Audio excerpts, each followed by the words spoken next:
So, good evening on this fine Thursday during spring break. So, my understanding is that the negotiations are going on right now for between the unions and the city. And of course, as expected, it's not going as hoped, despite the fact that public safety is the number one priority of this administration. It seems as though it's really not. Went to the town hall meeting with District 6 and District 3 where it was proposed that, they asked the citizens if, what they wanted their money to go to, and they separated public safety and retiree benefits. And here's the deal, guys, just real talk here. If you give your health and your youth to a city, your health is compromised because of the job that you do, then retiree benefits are not a separate issue. And after you retire, someone shouldn't be able to tell you where to live, because that was the point that Councilman Ford made was, 65% of them don't live in the city of Memphis. But they sacrificed themselves for the city. And you're not going to separate the two. You can't, because these people aren't coming in and asking for absorbent amounts of money. It's by your own studies. You've already seen that you don't pay as much as other cities that are comparable to the city of Memphis, especially ones that have the crime rate the city of Memphis has.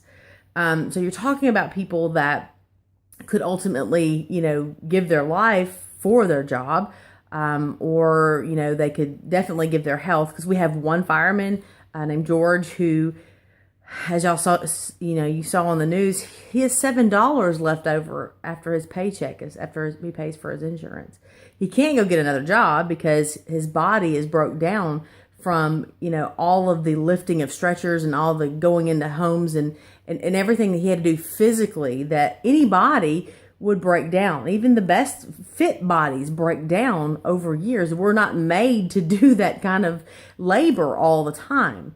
We're talking about very labor-intensive jobs, and that's just the fire side of it. As far as the police side of it goes, you have people, you're running after criminals, and obviously this day and time you might be fighting them, getting into actual physical altercations that is not their fault. I'm just saying it does happen. And then, you get shot at, you get attacked, these are things that is a very real possibility for our public safety people here. And to say that, after you do your time, then you need to go and buy your own insurance, that's not right. They're not different.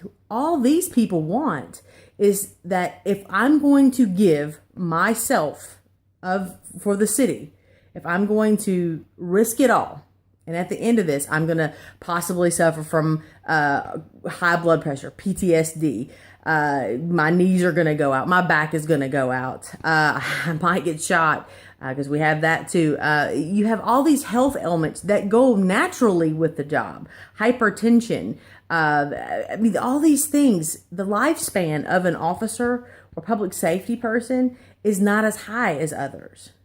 So to say that you have to think outside the box, or you have to, they don't go together. Most people in the private sector, we don't pay their retirement. This isn't the private sector. For me, as a teacher, I go into a classroom, I know more than likely not putting my life on the line every day. I know that, I will have my health if I take care of myself at the end of my teaching tenure. Okay, maybe it's understandable that I should be expected in my line of work to provide my own insurance after I retire. But I can't invest either. Say if I was in a private company, then I may have stock options or other things like that. Whereas in the public sector, they don't make a bunch of money. They can't, make investments in the company, buy stock options and all that kind of stuff, and, better their portfolio. Kind of what you see is what you get. They can't even get second jobs without permission from the city, mind you. And if they do happen to take another job and get Social Security, the federal government gets to tax that too because of the pension. So if you want your public safety officials to be loyal to Memphis, serve with everything that they have, You have to take care of them. You cannot separate the two issues. Retirement benefits and pension benefits, health insurance, all that stuff goes together. You have people that are willing, because it's a calling they do, to serve the city in the magnitude that you're asking them to do and to serve it with all their heart. But it's not too much to ask for you to take care of them if they do. I mean, they're giving everything to you. They're giving their youth, their health, their mind. I mean, can you imagine how many of our officers and our paramedics and our firemen suffer from PTSD? Can you imagine how many? I mean, really think about the streets of Memphis that we see every day. And the reality of it is we see it on the news. Imagine walking in on some of the stuff that we've only heard about. And yet, at the end of the day, the end of a career, we just cut them loose and we say, you're not our problem anymore. That's not fair. It's not right. Morally, it's not right.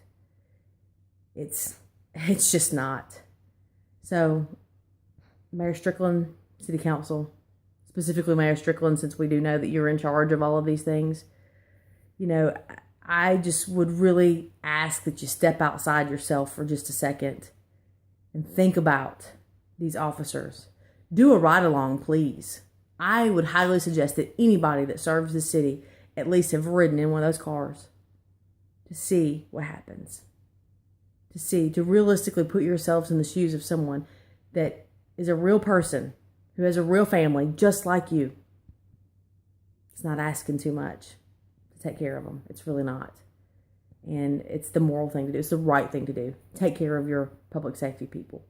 The citizens of Memphis deserve an intact, well-serviced, well-staffed police department and fire department. They deserve it. The citizens deserve it. The taxpayers deserve it. And these officers, for their willingness to put everything, health, life, mental health, family life, everything on the line, they deserve to be taken care of. That's the trade-off. That's the trade-off.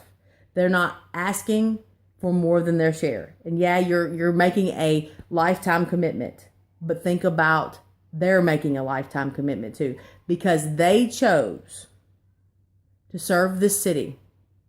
The baggage they keep lasts a lifetime.